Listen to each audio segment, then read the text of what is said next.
What is metaphysics? Do spells actually work? If so, why? Well, greetings, everyone, and welcome to the 844th edition of Behind the Paranormal with Paul and Ben Eno.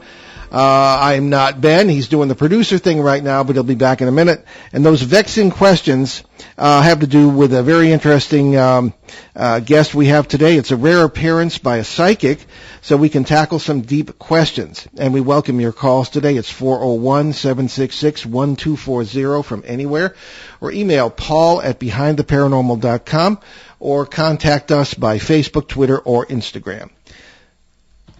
Why don't you do the bio, Ben? Yes. Sorry, I didn't mean to. I just glanced and I was like, oh, there's our intro. Producer's work is never done. Basically. So Maria D&rsquo is an internationally known psychic from Budapest, Hungary. From her official biography, since her early childhood, she has demonstrated high spiritual awareness and psychic ability. Over her lifetime and as a spiritual leader, she has provided psychic guidance and enlightenment to many people, assisting them on their own personal path to spiritual self-discovery. Maria is known for a unique form of divination called rune casting. This method was used by Vikings and Europeans to unlock information about the past, present, and future by tapping into the universal mind. So Maria D&rsquo, welcome to Behind the Paranormal. Hello, and thank you so much for having me on the show. I'm so excited. Well, it's great to have you on with us, and we're excited as well. It's a little something different for us. Yeah, it is. So we're going to hop right into the first question, which is seemingly very simple and only about 6 words long, but let's just jump right into it. So what is the universal mind? Basically, we look at it as a source. So the reason we call it a universal mind is because everybody has a different concept of it. It doesn't matter if you call it God, Buddha, or the guy next door. It's the same source. It's just a different label that tries to cover everybody. It has nothing to do with really religion as much as your outlook of your belief system, which includes religion. So it's a spiritual way of tuning in, so that we look at it as the information coming in psychically really is not us. That's the whole point of it. It's remember when they used to have the phones with the wires? Now I just aged myself. So when you look at getting psychic information, the way you're looking at your source is one person that you're reading for is on one end of the phone. The universal consciousness or God or whatever you want to call your source is at the other end of the phone. You as a psychic, you're just the wire. You're just passing on exactly what you're getting. So I always laugh because if you're the best psychic on the planet, the best thing you can say about yourself is you're okay as a tool. So if you had any ego, this would just kill it. Okay, well, I'm glad you brought that up. Here I am. I must tell our listeners I forgot my tie this morning, which is not very like me. I suppose I could put my mask around my neck or something, Ben. Huh? But you can always fold a piece of paper here into a tie if you like. Well, all that being said, I'm glad you brought up the nature of psychics, Maria. Now, one of the reasons we don't have psychics on the show very often is because with the present company accepted, they strike us as all kind of being the same. They have sort of this 19th century unthinking kind of unquestioning approach to with a bunch of assumptions, okay? Now, one of the questions we always ask when we do have a psychic on is, and I think we talked about this when we spoke before we booked you, how do you know what you're talking to isn't, first of all, an aspect of yourself? Is it a parasite? Or how do you know that it's what it claims to be? Okay, so one of the things that I do, remember, I'm also a shaman, so I'm in different fields that are connected to spirituality besides readings, although that's my main focus. So the way you know is we do something that's called psychic self-defense. It's a technique, and I teach it.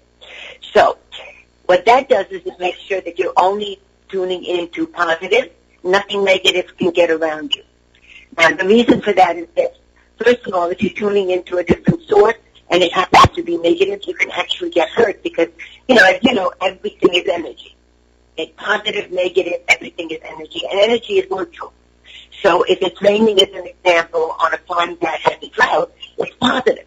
If it's raining and, say, your next-door neighbor is building the ark, not so much, right? But nature is neutral. So when we tune into a source, we want to make sure we only tune into a positive source. If you tune into a negative, you're going to get misinformation. It can be lies. It can be harmful. So we always do psychic self-defense first to make sure we're only getting accurate, positive information. Okay, well, that being said, assuming that the source is what it says it is, how does it know what's going to happen, next year or to a particular person, or why would it care? Okay. Well, first of all, you don't always tune into the same source. It depends on the situation, the people, what you need to know, and how it's connected to the person. However, to answer your question, it's tuning in. It's like this. Think of the universe and think of an area, for lack of a better term, because it's not technical, where there are little tiny, tiny balls of white light that are energy. Each one tells you about the different planets, different people, different situations. So it's more that you're tuning into a source that gives you detail, past, present, future, doesn't matter what it is. Okay? So when you tune into that, it's accurate. We're not accurate if your source is, if you're doing protection. And it's not a matter of caring. It's like looking at a book. If you're reading information out of the book is neutral. It just has all the information in it. So I tend to look at it like that. I don't really look for guides. As an example, when you talk to some psychics, they'll say, oh, I had a spirit guide that told me. I don't have that. When I'm working with different people, I get the information from whatever source is going to help them. So I never know exactly which particular one I'm tuning into, but I do know it's positive. And a lot of times what I find is I'll tell people something that's coming up, and they'll go, well, I don't think that's going to happen. Well, it hasn't happened yet. And then 3 months later they'll call me because they're checking. So if they're checking on the past or something that's detailed, but most of my clients are also businessmen. So they're checking on who to hire, where to place them, what their personality is, if they're creative, analytical, that type of thing, before they hire them. All right, well, I don't know how much you know about our own work, but our point of view tends to be, I don't know if I may use the word progressive in the paranormal sense, tying into quantum mechanics, things of this kind, which a lot of people say they do. So, we may be right, we may be wrong. But in our point of view, and I'd like your thoughts on this, this ties into the theory of relativity, that all time essentially is simultaneous. There is no past, there is no future, which of course does wonders for things like reincarnation. But nevertheless, you've got a simultaneity, and we simply experience time as a function of our consciousness because we're not quite there yet as far as being able to take it all in. So our understanding of someone who has psychic abilities, and we think everybody does because it's simply a survival instinct that developed in our remote ancestors, or else they wouldn't have had any descendants. That's something that we think is true. But what it does is tie into where we may be in all these simultaneous worlds, various versions of ourselves, in one world. So does that bear any resemblance to what you yourself are working with? Well, that's exactly it. It's really, in fact, I was just teaching a little while ago because I do seminars, and basically I was saying the same thing, that everybody has it. And I just find it really funny that you said it the same way I teach it. Oh, really? Okay, there we go. Exactly the same way, because I really feel it's a survival instinct. Because when you think of ancient times in tribal, if there's an animal chasing you, before you see the animal, you're already ready. Mm. So I do feel everybody has it, some people more than others, but I look at it like art. Some people are artists, but everybody can draw. Well, except me, I can barely do stick figures. Yeah. Okay. But I really feel that we're working in a holographic universe. So because I do more paranormal work, and I tend to call it a cult, And occult just means ancient wisdom, hidden knowledge. It isn't positive, it isn't negative. It's understanding the laws of nature to work with them to create positive situations or get rid of negative situations in a positive way. I never work negative. I truly believe in what you put out comes back. So whether you call it karma or anything else, I just don't do negative. But occult just means that. And really, it's an ancient science because chemistry, as an example, came out of alchemy. So I always laugh when people think paranormal, and I'm sure you've had this, where they think paranormal and they think you're running around with a little dead pigeon. Yeah. And we're a science. So everything is cause and effect. When we're doing formulas, we're doing it because somebody had a formula that worked to bring in, say, finance as an example. Okay, so they did a formula, it worked, they passed it down. Every time it works, okay, then you pass it down. If you try something and it's hit and miss, we really don't. We can't count on it. So it's very scientific. People just don't understand that part of it, but it really is. So if we try something and it doesn't work, usually we just don't tell people. Okay. Well, before we have a couple of listener questions here, Maria, but before we get to that, there is something that kind of does come up, and again, present company accepted, but one of the issues that do seem to strike us is that very often people who are psychics or mediums or whatever, people who advise others, and we don't know you. You're on the show because I had a good conversation with you, and you're very highly thought of by one of our guest co-hosts, Tim Beckley, so we respect that very much. And if it's okay with Tim, then it's good with us. But as a rule, a lot of the psychics we deal with have really, really messed up personal lives, and here they are advising others. I mean, do you have any thoughts on that? I mean, why would that be? Or is it true? Or are we just getting a wrong impression? I think it depends on the person.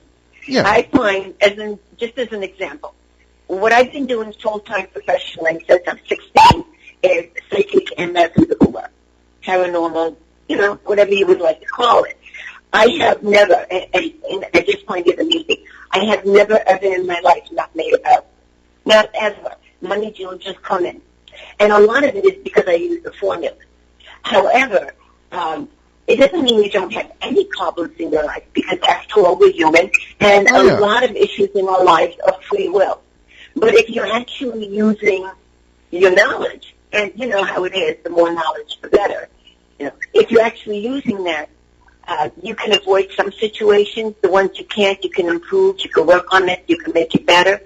I find the way I work, and again, everybody's different, the way I work on a psychic level is if I'm telling somebody something positive and they leave their life alone, that's exactly how it's coming up. Okay? They should just leave it alone. If something negative is coming up in their lives, and I will tell them, if something negative comes up, it's going to tell them what's negative, what caused it, and every single time, it's going to tell them what they can do, not me, what they can do to improve it, change it, or make it better in some way. Whether they make the change or not, that part is free will. Okay? If something negative is coming up and they have absolutely no control over it at all, none, I will never get the information because there's no point. I always look at it as there's nobody upstairs going, it won't work. So I find a lot of people that are in my field, and again, not negatively, but a lot of the people in my field, they read a book, they have the knowledge, which is wonderful, but they don't use it. Yeah, and one of the reasons for that, which doesn't make sense. Yeah. Well, one of the background reasons for the question, too, is that we know a lot of people, there's nothing to do with psychics, but we know a lot of authors, people who write self-help books and things of this, even financial, they don't take their own advice, which I find rather amusing. Yeah. So I see what you're saying there. Ben, did you have anything? I'm walking all over the time here. I'm formulating some things. Okay. All right. Well, let's see. The other thing I want to say is, as an example, I have a lot of books out. A lot. And they're all basically how-to books on spiritual, psychic, paranormal, how things that people can do for themselves. That's why I love to teach, because I feel the more things people can do for themselves, the better their lives get, people around them. So I have a book called we were talking earlier, called Grimoire and Magical Formulary. And I have over 500 formulas in there. So spells, whatever you choose. Yeah, I've read some of it, actually. Yeah. And there it is. There we have it on the screen. Yeah. And I find that everything that I have in the books is because I've actually done them. There is nothing in my books that I don't do. It's not a matter of research. So I find that keeps my money flowing because I actually use the formula. So I always put different ones in there because different people resonate to different style. So you always have a lot of options. But again, I haven't missed a bill ever in my life, ever. And with what I do, I don't have a 9-to-5 job. Yeah. You know what I mean? All right. So if you explain to people about the money flow, they really don't understand. And that's what I try to do, get people to improve their own lives. One of the rather deeper, I guess, spiritual principles that we attempt to follow, maybe it's because of our particular background, but it is very other-centered. And we notice that much of the... we have a very important caller here, whom we just mentioned. Ben will switch it over, but you can think about this, though, as opposed to self-centered. We find the spirituality of whether it be religions, and with some exceptions, and other groups, whether it be the New Age approach, if you will, is very self-centered as opposed to other-centered. But we'll get into that later. We have a very distinguished caller, one of our dear friends and occasional guest co-host on the show, Tim Beckley. Yeah, mutual friend. And Tim, welcome back to the show. Well, thank you. You know, I was resting very peacefully at the bottom of my Aladdin's lamp, and you must have mentioned my name because I stirred into action. Yes. And greetings to all of you. I do have a two-part question for Maria. Now, I noticed in most of the books that we have published of yours, and I think there's 7 or 8 of them by now, especially in the occult grimoire, you use as part of your services to other to individuals that come to you for advice and help. You use such things as candles and oils. And how does that actually work to benefit people? And the second question is, have you found that this virus that's going around and has incapacitated most of the country has hurt your business? And how do people, work around this and get in touch with you? Well, first of all, with the virus part, okay, I find that it really hasn't affected anything in my field. Only because whoever needs information and tells them their personal or business life, they need it at the time, whether anything else is going on or not. So they will automatically get in touch when they have that need. And I always tell people when they ask how often should they call somebody that's a psychic, I always tell them there's no such thing. It's a matter of when you have an urge, when you have an issue, that's when you call. Because I realize some people in my field tend to go, you have to call me once a week, once a month. That's a money scam. There's no such thing. So if you have an issue, you call. If you don't, you leave it alone. Sometimes people call just to double check that everything's okay. Sometimes they're calling about a relationship, how to work it, make it better. But I find like this is because, me, I always work positive. If something is, somebody wants help with something negative, I totally just don't do it. Okay. If they want to get in touch with me, they can call me. My cell number is 631-559-1248. Or if they look on my website, which is just my first and last name, MariaD&rsquo.com, it always has all my contact information. As with the virus, I don't find that there's a difference. Sometimes people call to see, as an example, if they should go to an event, if it's going to be dangerous for them and not health-wise before they go. And I can tell that. Or they'll call, as an example, just to double check, should they get medical help or not. I always tell them, you really need to get medical or holistic or whatever type of help you normally go to for a checkup. Because, we basically say this is going to be working this way or not, and it's a matter of free will. So, as an example, if I'm saying you really shouldn't go to an event, or let me rephrase it. You should go to an event because it's going to be positive, you're going to get a lot out of it, emotionally, business-wise, whatever it is, okay? All that means is they should go, they're not going to catch anything. It doesn't mean that we're going to stand in the middle of 80 people either. You know, it's a matter of common sense. So we work spiritually, but you have to remember we're working spiritually in a physical body. So you're always combining both. Common sense is also good. Yeah. So we work through that. What was your first question again? I'm sorry, I don't answer. About the use of oils and candles. Oh, got it. Okay, I remember. Ritualistic. Right. Okay. So first of all, the whole point of using tools really there's 2 points. One is vibrational, because everything on the planet vibrates. Everything's energy. Everything vibrates at a certain rate. Okay.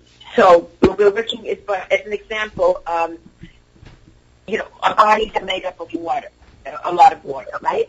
So if you look at the vibration of sound, okay, it's 110 hertz per second.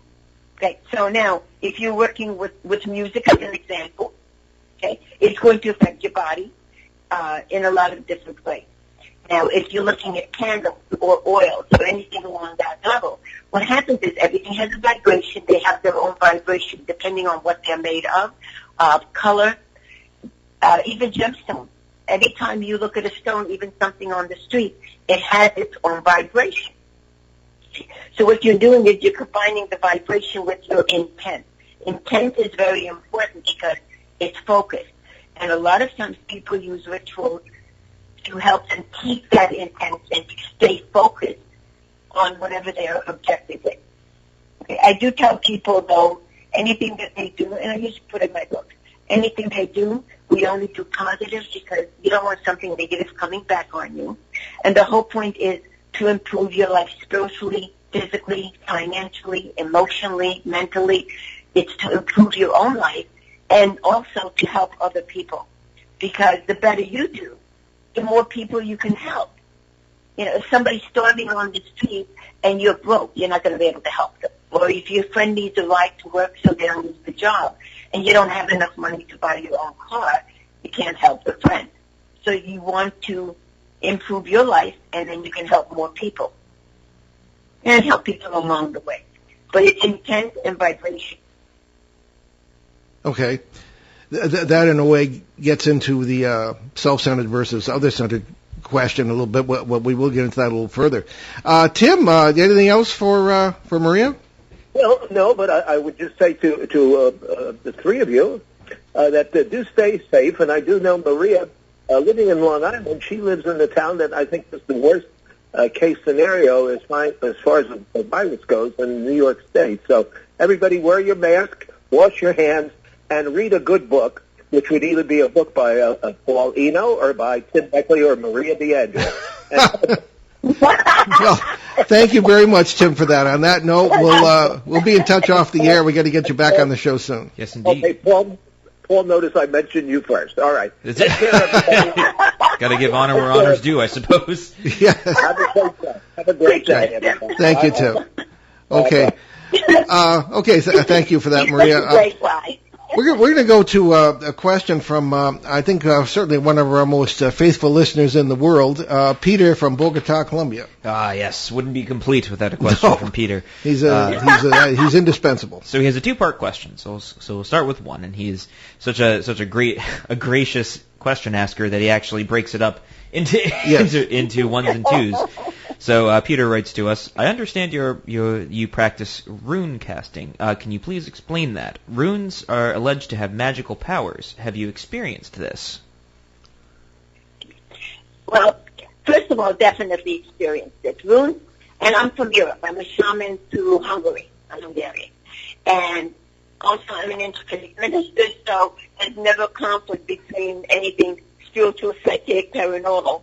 And the runes originally were used more in occult, to create positive things, to decide which direction to go in later on. So it started out with magic, and then it turned into prophecy, to do readings, and then it became the base of the Germanic alphabet. So it's very, very multi-purpose. What I find is that if I'm doing a reading and I'm checking everything out psychically, because runes I find are extremely detailed.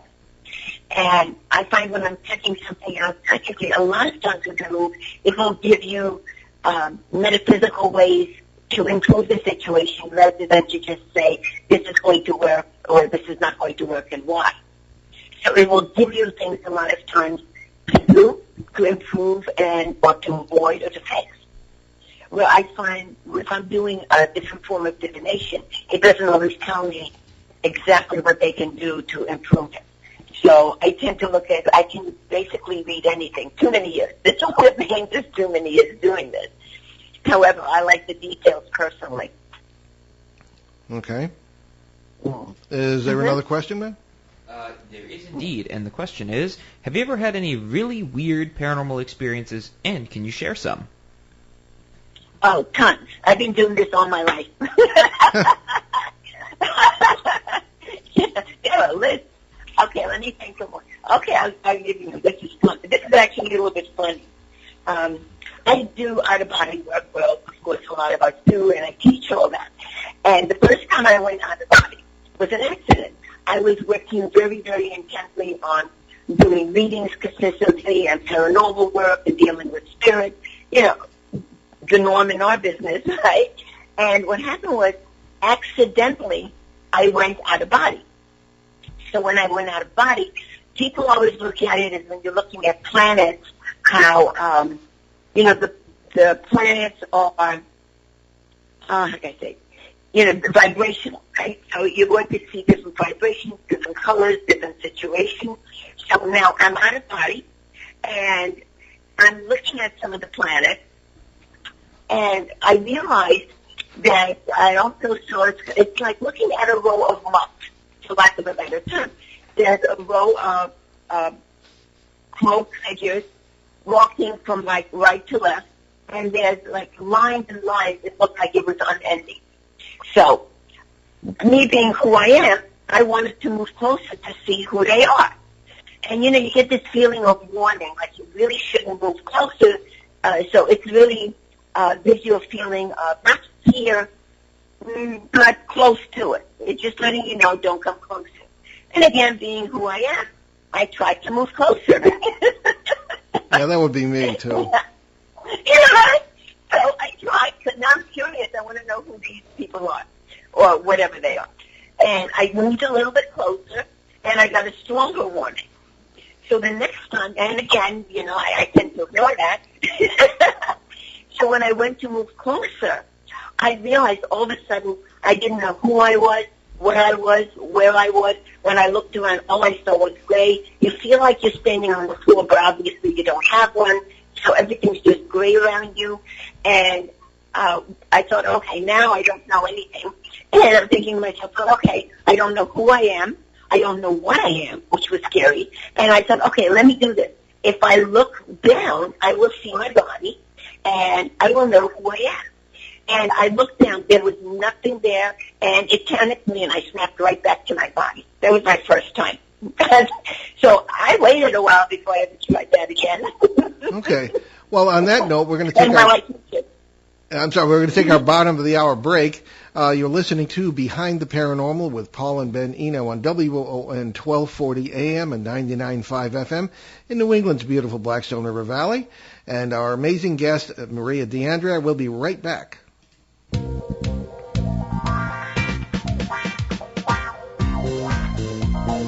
The night is alive. Join us and take a walk on the weird side when you tune in to The Kingdom of Nye, hosted by Heather Wade, the finest in late night talk. Listen live free weeknights starting at 9 p.m. Pacific Time at thekingdomofnye.com, talkstreamlive.com, and the Paranormal Radio app. Wanna take a ride?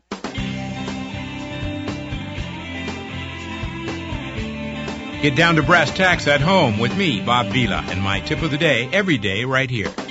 Bob Vila's Home Improvement Tip of the Day can only be heard on ON, AM, and FM every weekday at 6:50 in the morning. Bob Vila's Home Improvement Tip of the Day is brought to you by Cumberland Kitchen and Bath Design Center. Bob Vila's Home Improvement Tip of the Day on ON Radio. Local and live at 99.5 FM. Thank you so much. I love the question. Okay, are we on? We are. Okay, good. You're listening to, we're back at Behind the Paranormal with Paul and Ben Eno on WOON 1240 AM and 99.5 FM in the Blackstone River Valley of New England, and we're speaking with Maria D&rsquo on all sorts of interesting subjects that we usually don't cover on the show. So, Maria, did you have any further answer to the question from Bogota on your psychic, I should say, your paranormal experiences? Because that was pretty remarkable. I really have. That was what?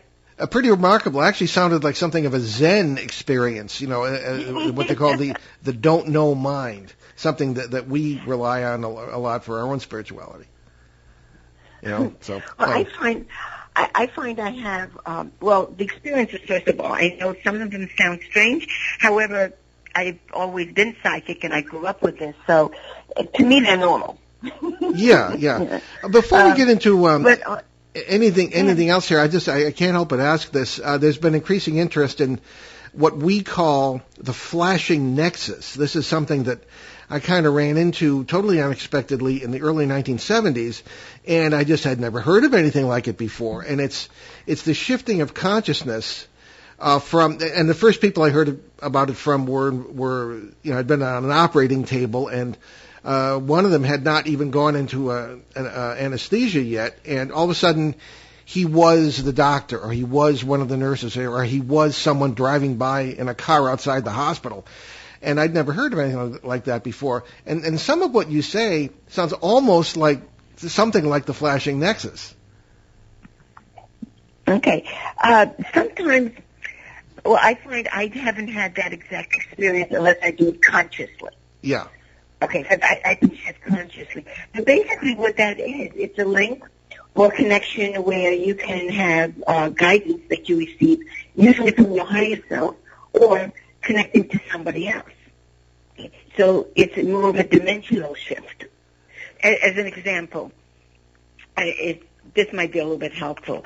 I find, because I can do that consciously, I've actually had this experience.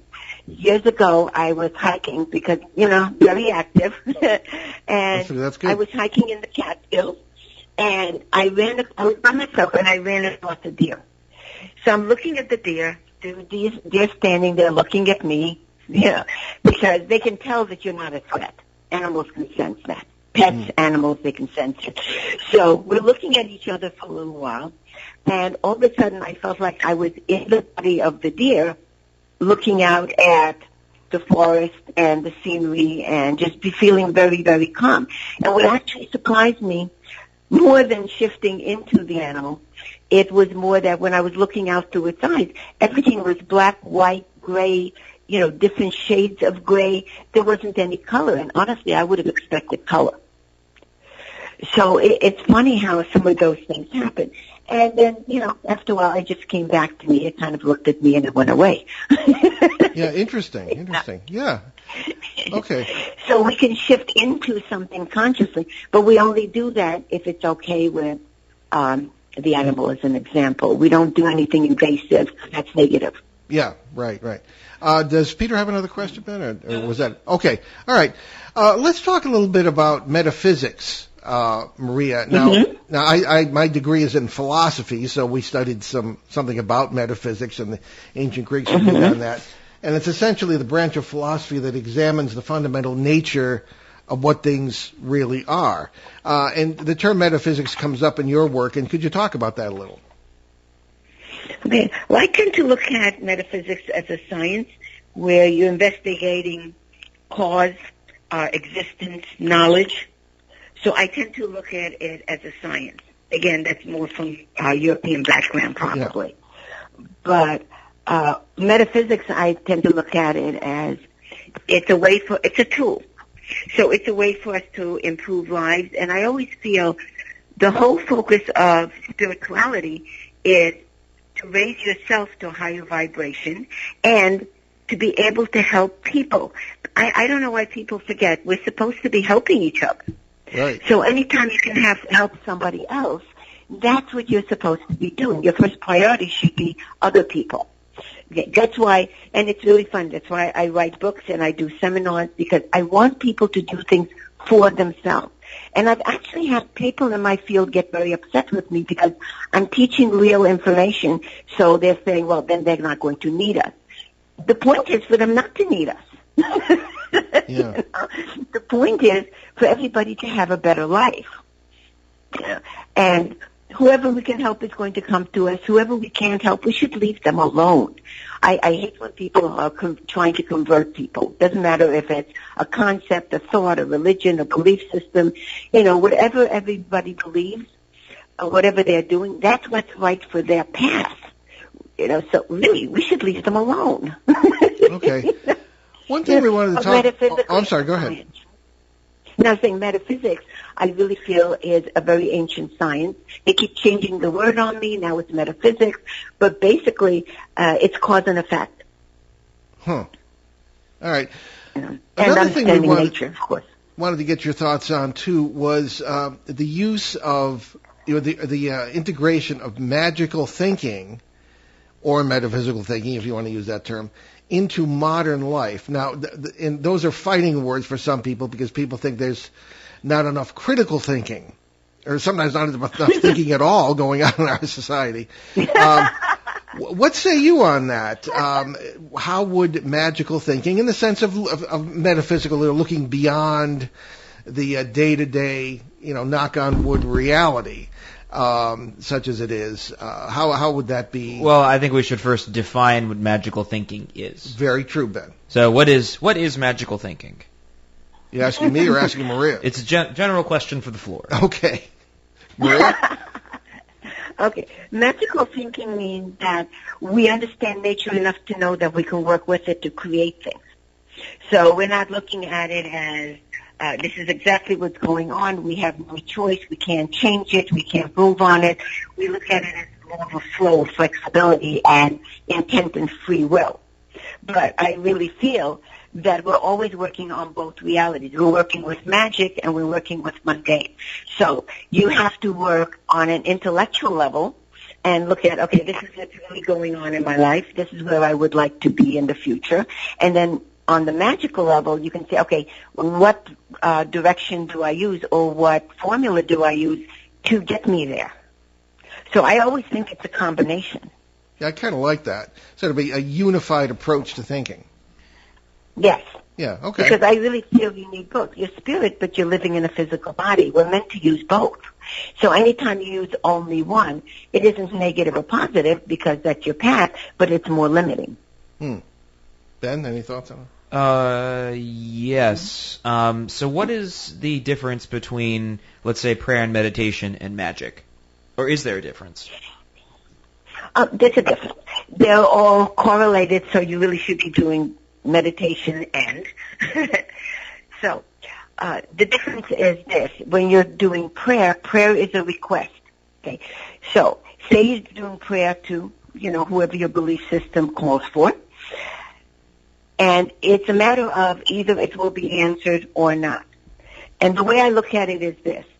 Say you have a friend that's going to the supermarket and you say to your friend, can you pick something up for me? They'll either say yes or no. You asked as a request. Okay? Now prayer does work, but again, it's still a request. If you're doing magic, you're working specific techniques to get to the outcome. So you know it's going to work. That's the difference. Okay. As a very basic way of saying that. All right. Well, that's where we could part ways. I mean, there are, in Western society, people think prayer is saying prayers, saying words, whereas at least in our opinion, prayer is a state of being. It's a state, and I would go way beyond request. There's contemplative prayer. There's However, I think we might agree with you in the sense that, or at least I would, that magic, in the best sense of the word, is perhaps prayer taken to the next level. I would differ with you there. Yeah. For once, No, you that's differ on really something good. fun. Good. The producers would be delighted that we're finally disagreeing on something. I would argue. Well, you know what it is too. The way I look at prayer is this. I look at prayer, like I said, as a request, but there are different types. All right, like you were saying, there are different types. So there are different styles of prayer that are actually cause and effect. But I'm talking about the prayer that most people do. When they're praying for an outcome, they're not using a specific type of prayer. Okay. Well, Different techniques. Meditation, I feel, is very important because meditation is the link between man and spirit. So if you're meditating, what you're actually doing is you're learning how to tune in to intuitive information, to the universe. So whether you're getting an urge to do something, say, in business, your romantic life, or any other part of your life, it's giving you information, depending on the technique you use, of course, for meditation.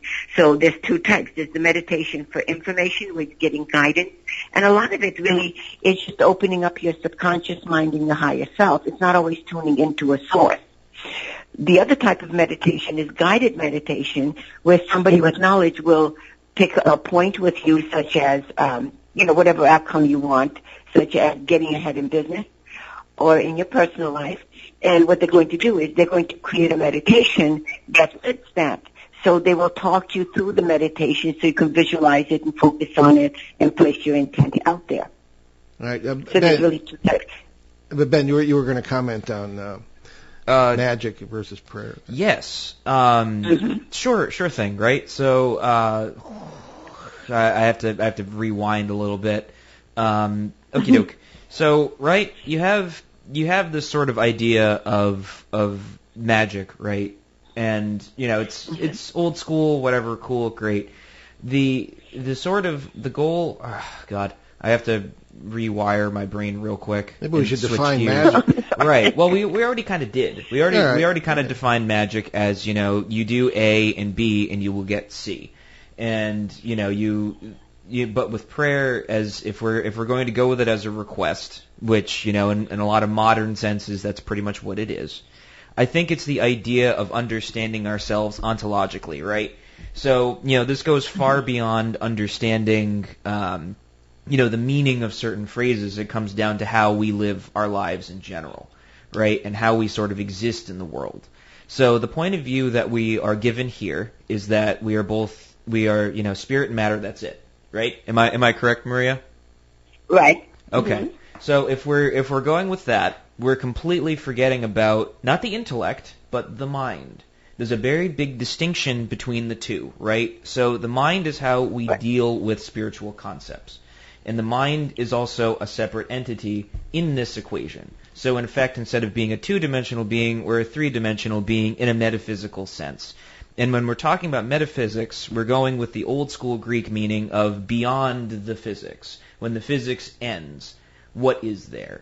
And in this sense, we have ourselves ontologically as three different things brought into one that is, how we exist. So in this sense, prayer is a unification of all three of those things. So rather than asking for, I could really use a new car, God, can you give me a new car? In this sense, instead of, doing a couple of magical things and then saying, I want car, and then get car, instead of forgetting ourselves and reorienting reality in this sense, magic kind of breaks that link. And we force reality how we want it to be, rather than how it should be. Am I making myself clear? I think so. Yeah. Yes. So definitely. So in this sense, right?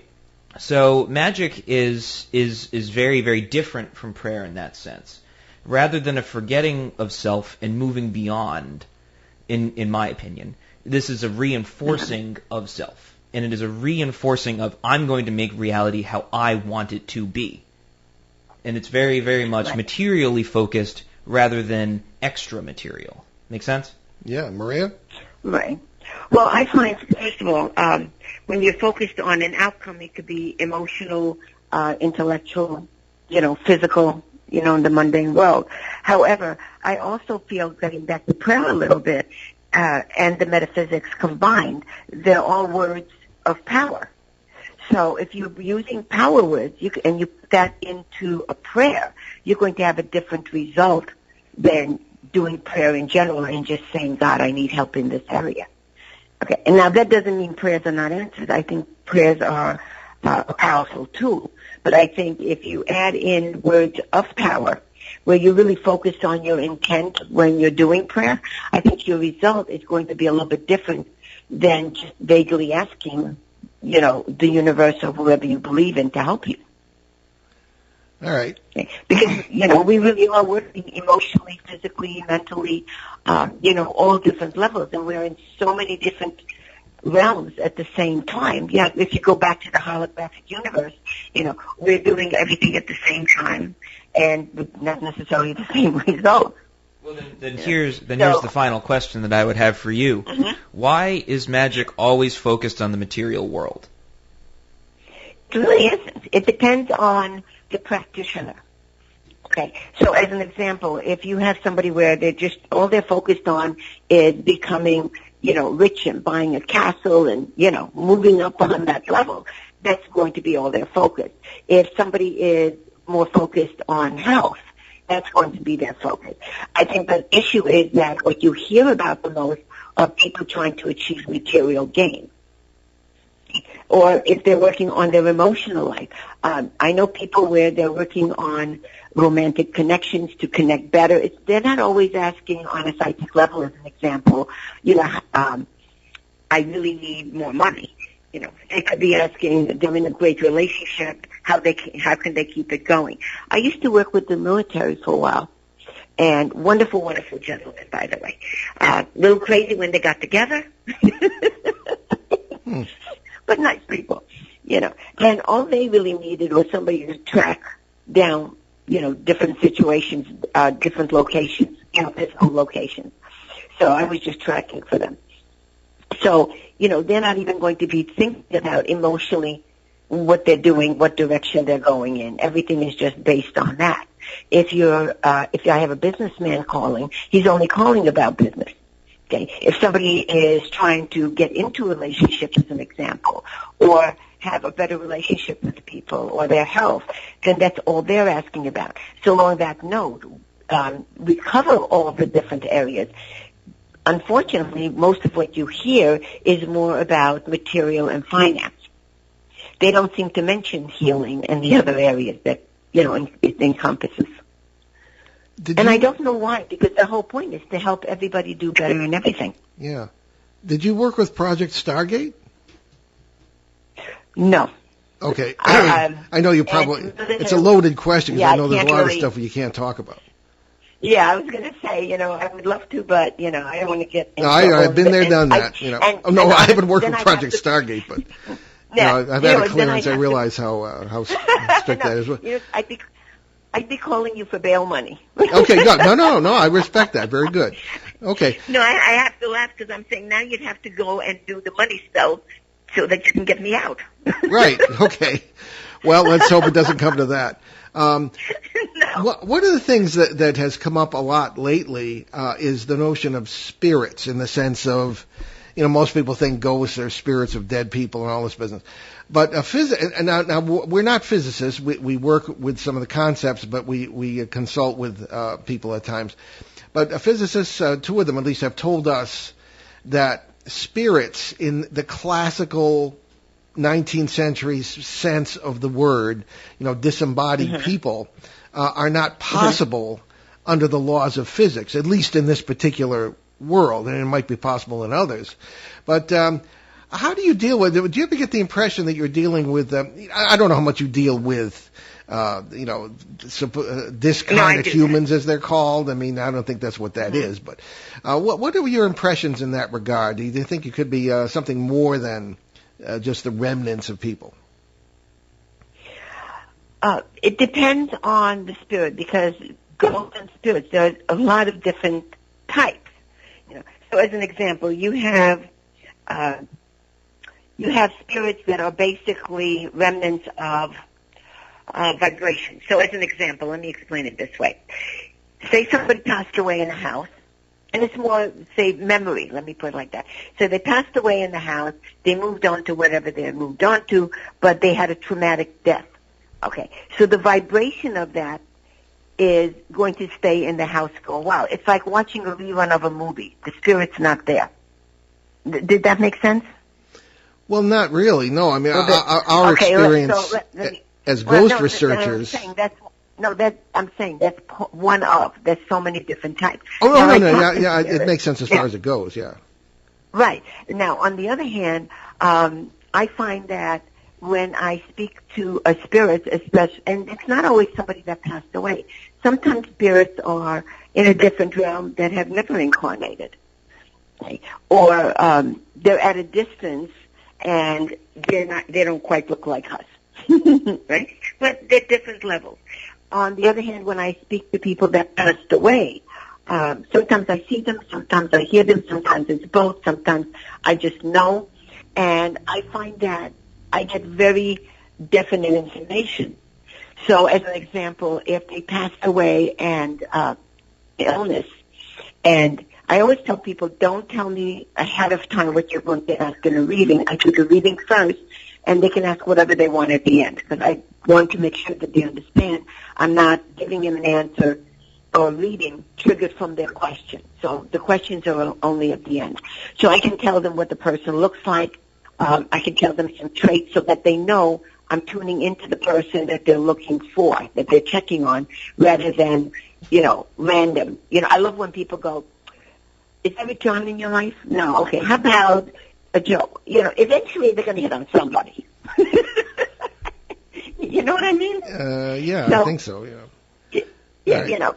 So all right. It's not guessing. So you're tuning in though for information. All right. Well, be that as it may, we're almost out of time. So, Maria, tell us again about your website, your books, where people can find out more. Oh, okay. The books are on Amazon. Also with my publisher, Tim Beckley, and with Inner Light Publications. And my contact information, my cell number is 631-559-1248. My email address is just my first initial last name, so it's MDANDREA100 and my website is just mariad&rsquo.com. My contact is always on there. And basically with the book, I have a lot of books out. So depending on what you're interested in, all the books basically are how you can do things for yourself. And like the Code Grimoire and Magical Formulary book, that has, like I said, at least over 500 ways that you can improve on your life and help other people. Okay. All right. Well, Maria, thank you for being with us today. Yeah, it's been a lot of fun. Yeah, and we'll be in touch off the air. Oh, yeah. And a lot of interesting concepts. Great. And thank you so much for having me on the air. This was so much fun. You guys are great. Very good. Thank you. Thank you. Thank you very much. Okay, folks. It's a pleasure. Thank you. Okay. All right, let's get to our announcements. Needless to say, all of our live appearances have been canceled because of the global pandemic. However, keep an eye on the Behind the Paranormal YouTube channel for a charity event we're working on, and that may take the form of a show. We may have a guest. We're thinking of ways to approach that now, and we'll see how it goes. Yeah, indeed we will. So, assuming we're out of this crisis by the fall, we plan to be back at the Exeter UFO Festival on Labor Day weekend. That's September 5th and 6th. As speakers, and to do our 5th annual live broadcast from the historic Exeter Town Hall on Sunday the 6th at noon. The event is sponsored by the Exeter Area Kiwanis Club to raise funds for local children's charities. And we did hear from the organizers this past week, and as they're looking at various alternatives. The hope is that the event will be able to take place live, at least in some form, but other alternatives are being looked at, and we will certainly keep you posted as time goes by on that. Indeed. We also hope to be back at certainly the Greater New England UFO Conference in Leominster, Massachusetts on Columbus Day weekend, which is somewhat a month later, so maybe we'll be in better luck with that. I will be the keynote speaker to mark the 50-year work anniversary in paranormal research, and I'm very honored to have been asked to do that. Check out our books, including Behind the Paranormal, Everything You Know Is Wrong, and Behind the Paranormal 2, Bigfoot, Mothman, and Monsters You Never Heard of. And now, Dancing Past the Graveyard, Poltergeist, Parasites, Parallel Worlds, and God. They're available from online retailers and in some stores, but autographed copies can be obtained from the official online bookstore at BehindTheParanormal.com. We're also going to be placing on that site, Ben, works by our special guest co-hosts as well. That would include certainly Kathleen Marden, who made a big hit last week in her debut as a guest co-host. Indeed. Been a guest many times. And Bill Burns, formerly of UFO Hunters, famous guy that way. And we'll have those up hopefully this week. And certainly Tim Beckley as well. And hopefully eventually Shane will write something. And well, Shane's working with us on our UFO book that's in process right now. So Shane is going to be in there in the author's stable along with all the others. Wonderful. So anyway, also at BehindTheParanormal.com, you can find out about a lot of cases and things of that kind that we've been working on, and all sorts of information. So we've got charities there, Ben, too? Yes, and don't forget about our 850-plus free podcasts on our show website. And also, if you listen to us on the major podcast platforms, that includes iTunes. We're also on Spotify, YouTube, and the Paranormal Radio app. If you have the ability to leave us a rating or a comment or a subscription or whichever, really, really would help us out and help us grow our show. There are also plenty of links to all the charities that we've adopted on the show on our show website. That includes USA Cares, Canadian Veterans Advocacy, Helping Haiti's Orphans, Youth Mentoring Connections in Los Angeles, the Crohn's and Colitis Foundation of America, the Sisterhood of Ground Zero, along with the Milk Fund here in Northern Rhode Island. All right, so what do we got for next week, Ben? So next week we will. That's May 24th. Wow, geez, Labor Day, Memorial Day weekend. Memorial Day weekend. I don't know why I always get those two holidays confused for some reason. Well, we're always out doing something at some events those weekends. Yeah, I know. It's kind of weird not to do anything. We'll bring you a show on a seldom studied subject, and that is weird aromas and smells that manifest as part of paranormal phenomena. And our guest will be author and researcher Joshua Cutchin, yeah. Cutchin, yes. Isn't that an interesting subject? I can't wait for that. Yeah, we've never really discussed that, have we? We'll have some pungent comments to share on that. Okay. Really stinks. Oh, yeah. Anyway, we'll leave you this afternoon with a thought from the 13th century Persian theologian and poet Rumi, one of my favorite guys. Your task is not to seek for love, but merely to seek and find all the barriers within yourself that you have built against it. I'm Paul Eno. And I'm Ben Eno, and thanks for joining us on our great cosmic journey, and we will see you next time on our next paranormal journey, Behind the Paranormal. Next time. Return to this radio frequency 167 hours from now for another edition of Behind the Paranormal with Paul and Ben Eno.